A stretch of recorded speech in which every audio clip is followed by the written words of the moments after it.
শেখ হাসিনার সময়ে বেশ কিছু যুগান্তকারী কাজ হয়েছে যা নিয়ে তেমন আলোচনায় হয় না। নারী শিক্ষার উন্নয়ন, মানব পাচার কমানো, গ্রামীণ স্বাস্থ্যসেবার উন্নয়ন এবং সামাজিক সুরক্ষা বৃদ্ধি এগুলোর মধ্যে অন্যতম।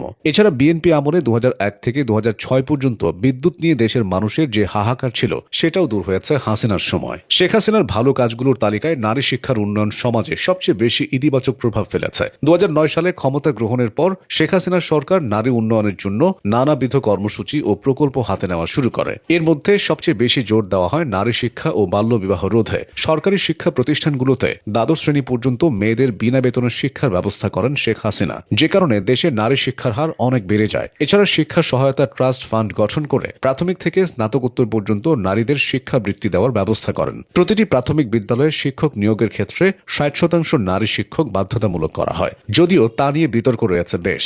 বাল্যবিয়ে ও নারী নিপীড়ন প্রতিরোধেও কঠোর আইন করে হাসিনা সরকার। গ্রামীণ এলাকায় স্বাস্থ্যসেবা নিশ্চিত করার শেখ হাসিনার আরেকটি অন্যতম ইতিবাচক কাজ সার্বজনীন স্বাস্থ্যসেবা নিশ্চিতের লক্ষ্যে এবং জনগণের দোরগোড়ায় স্বাস্থ্যসেবা পৌঁছে দেওয়ার জন্য 14,000-এরও বেশি কমিউনিটি ক্লিনিক স্থাপন করে শেখ হাসিনা সরকার। এসব কমিউনিটি ক্লিনিক থেকে নারী, শিশু ও সেবা প্রার্থীদের জন্য দেওয়া হয় বিনামূল্যে বিভিন্ন রকম ওষুধ, যার ফলে গ্রামীণ এলাকায় স্বাস্থ্যসেবার পরিধি বাড়ে। সবচেয়ে ইতিবাচক প্রভাব পড়ে মাতৃমৃত্যুর হারে। 2006 সালে দেশে মাতৃমৃত্যুর হার ছিল 370 জন প্রতি লাখে, আর 2023 সালে তা দাঁড়ায় মাত্র 161 জনে। 2006 সালে শিশু হার ছিল প্রতি হাজারে 84 জন, আর 2023 সালে তা 4 গুণ কমে দাঁড়ায় মাত্র 21 জনে। এই সবই সম্ভব হয়েছে স্বাস্থ্যসেবা জনগণের দোরগোড়ায় পৌঁছে দেওয়ার কারণে। শেখ হাসিনার সময় ঘরে ঘরে বিদ্যুৎ পৌঁছানো কর্মসূচি হাতে নেওয়া হয়। বলা হয়েছিল জাতীয় প্রবৃদ্ধি অর্জন, দারিদ্র্য বিমোচন এবং দেশের আর্থসামাজিক ও মানব সম্পদ উন্নয়নই এর লক্ষ্য। 2009 সালে দ্বিতীয় মেয়াদে দায়িত্বে এসেই শেখ হাসিনা দেশের বিদ্যুৎ উৎপাদন, সঞ্চালন এবং বিতরণ ব্যবস্থায় ইতিবাচক অগ্রগতি সাধন করেন।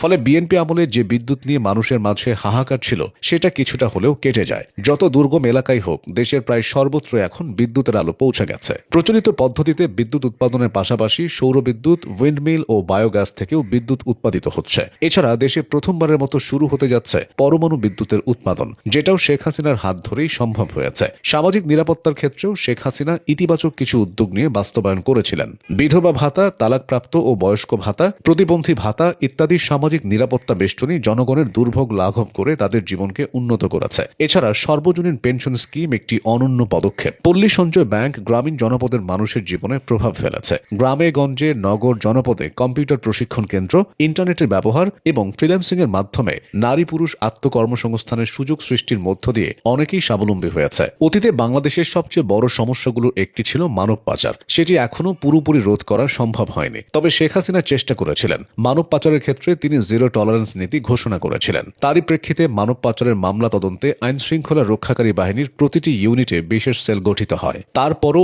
অকাট্য প্রমাণের অভাবে এবং দায়েরকৃত মামলায় ত্রুটি থাকায় আইনের আওতায় আনা যায়নি অনেক রাঘব বোয়ালকে। তবে প্রচুর মানব পাচারকারী গ্রেফতার হয়েছে। মানব পাচার ঠেকাতে স্থল সীমান্ত পয়েন্টগুলোতে, জলসীমা এবং বিমানবন্দরগুলোতে নিরাপত্তা অধিক জোরদার করা হয় শেখ হাসিনার আমলে। একসময় বাংলাদেশের নারীদের শরীরে অ্যাসিড নিক্ষেপের মতো ঘৃণ্য অপরাধ নিয়মিত ঘটত। বিএনপি সরকারের আমলে এই অপরাধের বিরুদ্ধে কঠোর ব্যবস্থা নেওয়া শুরু হয়। পরবর্তীতে শেখ হাসিনার আমলেও সেটার ধারাবাহিকতা বজায় রাখে। অন্য অনেক অপরাধ করলেও শেখ হাসিনার এসব কাজ সামাজিক ক্ষেত্রে ইতিবাচক প্রভাব রেখেছে।